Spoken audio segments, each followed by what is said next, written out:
Way back when the woolly mammoth walked across the ice sheets, Sandy Vosk and I worked together at PepsiCo.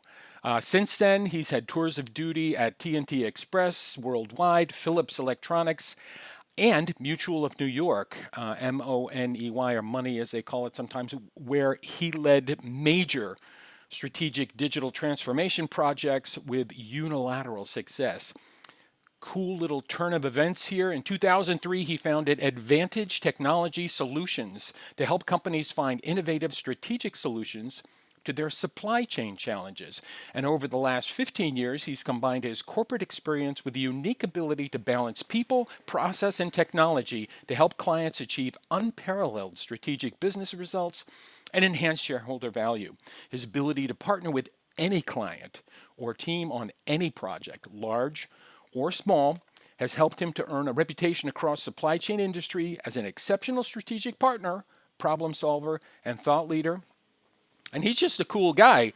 He taught me an awful lot way back when I was like a young beaver kind of programmer about integrity, about doing what you said you were going to do, about deadlines. And I will remember those lessons forever. Sandy, it's so good to see you. How's it going? It's so good to see you, and thank you for the honor of this opportunity. I never forget anything in my life. I never forget where I came from.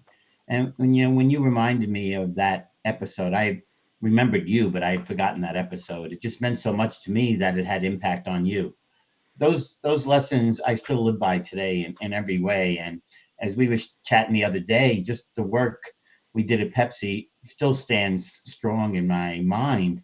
But not just the value, but just so way ahead of the curve it was. Yeah. And it didn't hit me till I started my own business 17 years ago that was really my not my just my background in technology as a developer, but it was my background in supply chain. Yeah. And so thank you. This is great. No, that was an amazing moment, and there were so many other great people that we worked with. I just want to jump in here. Like it or not, Sandy, you're the first person I've had on who has in depth knowledge of supply chain. So sorry about that on one hand, and good for me on the other hand. Now, for those who don't sort of get the big picture, how has this COVID-19 crisis impacted supply chains? Well, supply chain, just to give people who don't really understand that term, what it means, it's really about everything from the sourcing of goods, how you get materials, how you create goods, how you store them, how you ship them, and ultimately how you get them to the end consumer. So, first of all, in today's world, that changed drastically a few years ago with e commerce and quote unquote the last mile when people decided to more and more have goods shipped to their homes, their hotels, wherever they were. But, as we saw recently and still are experiencing, it really depends where you are. There were issues in food, getting, meat. There were issues in healthcare, in getting the masks, gloves. When we thought about just PPE equipment, getting those to the front lines, that's supply chain at its core, getting the goods needed to the people that need it. And this has been disrupted in every way by COVID. I mean, there are certain industries, businesses that are uh, in trouble and may never recover, honestly. There are certain industries that will not recover, Hmm. or how they recover will be drastically different than they are today. Hmm. But uh, a great line I learned from Napoleon Hill in Think and Grow Rich a Hmm. long time ago was, in every adversity, there's the seed of an equal or greater benefit. Hmm. And just as some of your previous interviewers have said, I truly believe it, it's a challenge, but Hmm. there are tremendous opportunities right now. Hmm. My second question to you is, okay, we're in the 747, the engines have stalled out, gravity's beginning to pull us back to Earth, 747 being our economy. What does an economic reboot or restart look like as far as supply chain is concerned? So, for the most part, I would say, look, retail was under siege, and now this has been a tornado-like impact, of which who knows how retail recovers and how long it will take retail to recover, but they will. Hmm. But the one trend that was starting before and is only going to increase. Every curve, and as a technology guy, every curve in technology goes like this. Hmm. Well, e-commerce, my line is e-commerce was exploding before. Now it's a supernova. Right. So everything is going to be about how do you sell your ware over the web? Hmm. How do you provide services and add value to companies who are trying to reach more people via the web? Hmm. And so to me, that is why in the last week, you saw an amazing partnership between Walmart and Shopify unfold. And that is going to now not just put good competition on Amazon, Hmm. it's going to provide tremendous new opportunities for small business Hmm. owners to reach their markets. Hmm. Huge. Hmm. And just more ways. So for people who are entrepreneurs, people who are trying to just get in the game right now, Hmm. it'll be more and easier ways to do this coming forward. That's fantastic. And just in the last 1 or 2 minutes we have here, Sandy, you get the question.